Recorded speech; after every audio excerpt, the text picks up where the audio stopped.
Et on va s'intéresser dans ce grand angle à l'avenir de nos océans et de nos mers avec un focus plus particulier sur la mer Méditerranée, une mer qui se réchauffe, menaçant son équilibre et sa biodiversité. Alors quels sont les scénarios envisagés pour son avenir, les solutions pour la préserver et les obstacles à affronter? Notre invité ce soir, Denis Lacroix, vous êtes secrétaire général du Plan Bleu, vous êtes co-auteur du rapport MED 2050 qui fait un état des lieux justement de cette mer Méditerranée et vous avez d'ailleurs sorti votre rapport annuel ce jeudi. C'est tout frais, voilà, et on va donc en parler ensemble. Tout d'abord, Denis Lacroix, ce rapport, à quoi il sert? Pourquoi sortir un rapport annuel depuis quelques années maintenant sur l'état de la mer Méditerranée? C'est si urgent que ça? Oui, il y a des urgences à traiter parce que le changement climatique s'accélère, parce que les problèmes qu'on voit apparaître autour de la Méditerranée sont plus fréquents, comme par exemple les inondations à Valence récemment ou les méga-feux en Grèce. Et donc, il faut se pencher sur ces problèmes-là de manière régulière et avec beaucoup d'attention afin d'essayer de les prévenir. Si je comprends bien, c'est préparer la nouvelle génération aux défis qui l'attendent. Exactement. Donc on dit vulgairement ou avec beaucoup de sagesse qu'un homme averti en vaut deux. S'informer sur de quoi l'avenir sera fait permet d'abord de ne pas être surpris et de ne pas être en situation de sidération, et de sortir de l'anxiété et de pouvoir travailler sur les causes des problèmes que nous rencontrons en Méditerranée. On va le voir dans un instant. Vous avez établi plusieurs scénarios, du plus critique, on va dire, au plus favorable. On va rentrer dans les détails dans un instant. Mais avant cela, je voulais qu'on regarde un sujet ensemble pour bien comprendre ce qui se passe dans cette mer Méditerranée. Une mer Méditerranée en surchauffe, un problème à réguler pour les années à venir. Vous voyez justement à ce propos donc, ce reportage de nos confrères de France 2 tourné l'année dernière. À la recherche des éponges. Ce scientifique est spécialiste de ces animaux marins. Il les étudie depuis 25 ans. L'idée, c'est d'essayer de les retrouver, de voir s'il y en a d'autres. Il y a 2 ans, seules quelques éponges avaient survécu ici. Été 2022. Voici ce que ce scientifique a découvert. Cette éponge s'est couverte d'un film blanc, signe de maladie. Elle en est morte en quelques jours, comme des centaines d'autres. Les scientifiques ont alors assisté à une hécatombe à cause des températures de l'eau trop élevées. Ce jour-là, dans cette grotte, ils espéraient trouver des traces de vie nouvelles. Ils les ont cherchées pendant près d'1 heure, en vain. Il n'y a aucune des espèces d'éponges sur lesquelles j'ai travaillé qui a résisté. Il n'y en a aucune présente dans la grotte, alors que c'était une population très dense sur laquelle je travaillais depuis 25 ans, qui a été complètement exterminée. Une disparition liée au réchauffement climatique. Depuis 1993, la température de la mer Méditerranée a augmenté jusqu'à 1,6 degré dans le nord, avec un record à 28,71 degrés en juillet 2023. Les vagues de canicule marine sont plus fréquentes. Elles ont déjà affecté une 50aine d'espèces, comme les gorgones, emblématiques de Méditerranée, devenues soudain blanches, mortes. Même le plancton, base de la chaîne alimentaire, est plus petit et moins abondant. Ils sont la proie favorite, sélectionnée par les anchois, par exemple, les sardines. Et donc on voit, par exemple, pour ces espèces comme les sardines, une diminution de la taille, de l'amaigrissement. Des poissons plus petits et des espèces déjà moins nombreuses sur les étals, a remarqué ce poissonnier à Nice. Est-ce qu'il y a des espèces qu'on a perdues?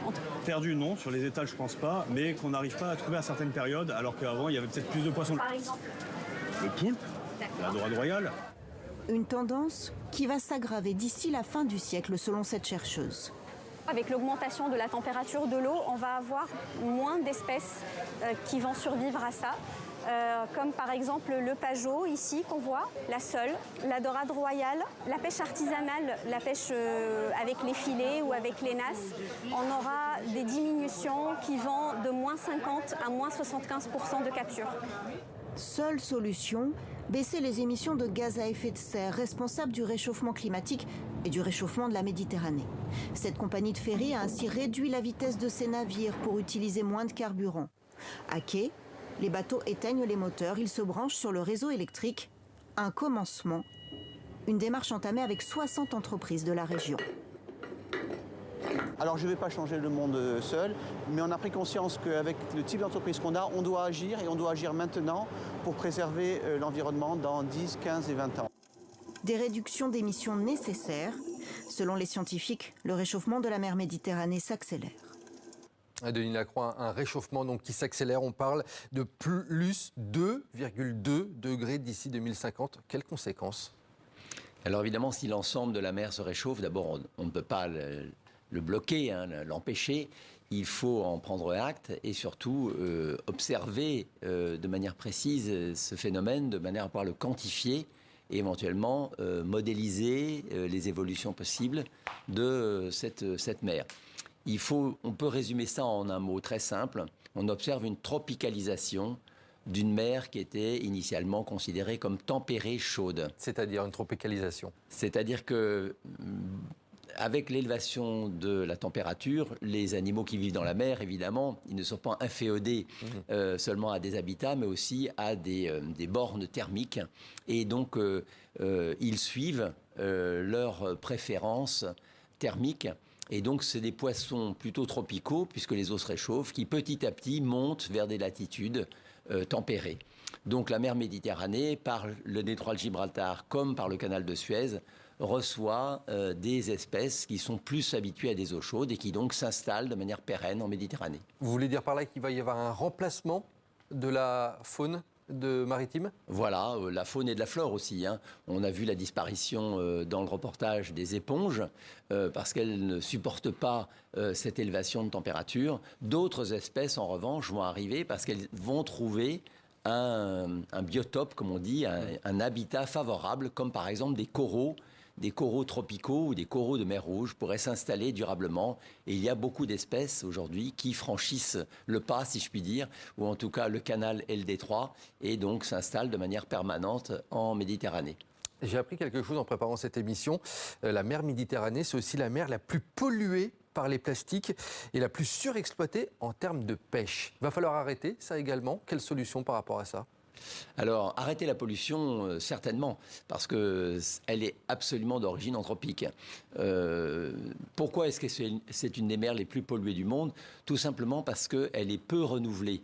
L'entrée dans la mer Méditerranée, c'est juste un détroit de 30 km de large, le détroit de Gibraltar, et un petit peu le canal de Suez, et encore, c'est dans les deux sens. Donc, elle se renouvelle très peu. Et donc, elle a une fonction d'accumulation de tout ce qui arrive des bassins versants, notamment des grands fleuves. Et sur ces grands fleuves vivent des millions de personnes. Et tous les résidus des activités humaines se retrouvent à la mer. Donc ça, c'est un vrai problème. Vous avez soulevé le problème de l'exploitation des ressources marines. Là, on a plus de leviers parce qu'on peut, à ce moment-là, intervenir pour réduire la pression de pêche, organiser les flottilles. Et il y a un bel exemple de réussite, comme par exemple le cas de la pêcherie de thon rouge, un magnifique poisson traditionnel de la Méditerranée. Après que les scientifiques aient lancé les cris d'alarme nécessaires, on a pu mettre en place tout un dispositif répartissant les pêcheries acceptables pour le stock, pour la survie du stock, dans tous les pays partenaires ou traditionnellement pêcheurs. Et ces quotas ont permis, au bout d'une dizaine d'années, de revenir à l'équilibre. Et aujourd'hui, on revoit... D'inverser la tendance. Absolument. Donc, ça veut dire que ce n'est pas irréversible. La nature est capable de reconstruire beaucoup de choses. Dans votre rapport que vous avez publié, donc, je le disais ce jeudi, vous établissez plusieurs scénarios, 6 scénarios au total. On ne va pas rentrer dans les détails puisqu'ils sont très complets, on va dire. Parmi tous ces 6 scénarios qui vont du pire on va dire, au plus simple pour renouveler, quel est pour vous le scénario idéal pour le pourtour méditerranéen? Alors en fait, il faut savoir que ces scénarios, ils sont un peu schématiques d'abord. Il n'y a pas de scénario idéal. Un vrai scénario idéal... C'est des hypothèses plutôt? Voilà, ça serait un scénario presque hypothétique, tellement hypothétique que tout le monde dirait « oui, vous faites un rêve ». Alors c'est important de faire des rêves, mais il faut être aussi un peu réaliste. Donc on a fabriqué des scénarios pour montrer la gamme de variations possibles devant nous. Et il y a à peu près la moitié des scénarios qui vont vers des situations qui ne sont pas du tout souhaitables. Par exemple, le premier scénario, qui est un scénario d'inertie, de procrastination. Personne ne fait rien. Voilà, on laisse faire, on pense que c'est aux autres de faire, etc. Donc il aboutit à une situation naturellement dégradée. On peut aussi penser que on va attendre que les problèmes arrivent pour réagir. Ce scénario qui s'appelle le choc des crises et adaptation forcée. Donc là, on n'est pas dans l'anticipation. On attend que les problèmes arrivent pour les traiter. On peut faire mieux quand même. Donc c'est la raison pour laquelle on envisage aussi des scénarios dans lesquels on se dit et on pourrait peut-être mieux faire sur la base des connaissances scientifiques qui sont nombreuses sur la Méditerranée, de nouveaux outils de calcul qui permettent des modélisations assez fines, des informations issues du monde entier, notamment de l'évolution du climat. On peut dessiner des évolutions qui permettraient de ménager des activités humaines en allant vers un peu plus de durabilité et également de ménager l'environnement, voire de le restaurer. Et le scénario le plus idéal, ça serait de considérer que la mer Méditerranée, c'est un bien commun mondial pour lequel ça vaut la peine de s'investir. On peut aller vers justement ce scénario que le monde entier s'intéresse à cette mer Méditerranée? Mais écoutez, c'est pas hors de notre portée en tout cas. Mais qui est décideur dans ce genre de dossier, par exemple? Alors, bien sûr, les États jouent un rôle majeur. Et les conventions internationales, prochainement va être révisée la stratégie méditerranéenne du développement durable, dans lequel les États signataires de la Convention de Barcelone vont s'engager. Puis il y a également les organisations internationales, notamment les programmes des Nations Unies pour l'environnement, la FAO, etc. Donc ils peuvent aussi aider à cette coordination internationale dont on a besoin. Et puis aussi les territoires. Il ne faut pas déléguer tout aux États, bien sûr c'est important, mais après il faut se mettre, je dirais, au boulot, retrousser les manches sur le terrain. De manière locale ? De manière locale, et les situations sont très différentes aussi. On ne peut pas comparer tous les littoraux. Il y a 46 000 kilomètres de côte en Méditerranée. Donc vous voyez, il y a des situations forcément très différentes. Denis Lacroix, moi, il y a autre chose qui m'intéressait au-delà de la faune, de la flore dont on a parlé. Cette autre difficulté, la concentration sur le littoral des habitants va s'accélérer. Je trouvais ce chiffre. Il devrait regrouper vers 2050 au moins la moitié de la population et des activités de la région. Actuellement, on est à 30-40%. C'est-à-dire que l'activité humaine va grossir également, c'est ça? Oui. D'abord, globalement, la population va continuer à augmenter. Elle va décélérer en vitesse de croissance, mais elle va être quand même plus importante. Deuxième élément, donc il y a deux phénomènes qui se croisent, à la fois une urbanisation croissante, ça c'est un phénomène mondial, on l'observe également en Méditerranée, et une littoralisation, c'est-à-dire que les gens veulent vivre au bord de la mer. Ben oui. Mais ça crée des problèmes, donc c'est ça que vous voulez dire? Forcément, puisqu'il y a une artificialisation croissante des côtes. Et évidemment, quand on artificialise des habitats naturels, quand on met du béton à la place de rochers naturels, ce n'est pas bon pour la nature. Sur cet arc méditerranéen où on est beaucoup regardé, est-ce qu'il y a un pays, une ville qui fait peut-être modèle d'exemple dans la lutte, justement? Oula, c'est une colle que je vous pose. Oui, non, j'avais pas préparé de réponse précise. En fait, je dirais que beaucoup de villes font des efforts, notamment pour aménager les infrastructures maritimes. Mais il n'y a pas un modèle à suivre? Non, on dépense beaucoup d'efforts et d'argent pour sauver des villes patrimoniales importantes comme Venise, par exemple. Mais pour autant, on sait que c'est un travail qui exige beaucoup d'investissements, le long terme et des efforts concertés. Donc je dirais que toutes les villes mériteraient d'avoir une attention particulière. Elles ont toutes des problèmes spécifiques, c'est-à-dire ce qui réussit pour l'une n'est pas forcément transposable pour l'autre. Mais je dirais qu'il y a un grand chantier qui attend les jeunes pour les 20 ans qui viennent. Merci beaucoup Denis Lacroix, secrétaire général du Plan Bleu, d'avoir été notre invité cette année. D'ailleurs, je rappelle que c'est l'année de la mer, une initiative lancée par le gouvernement français.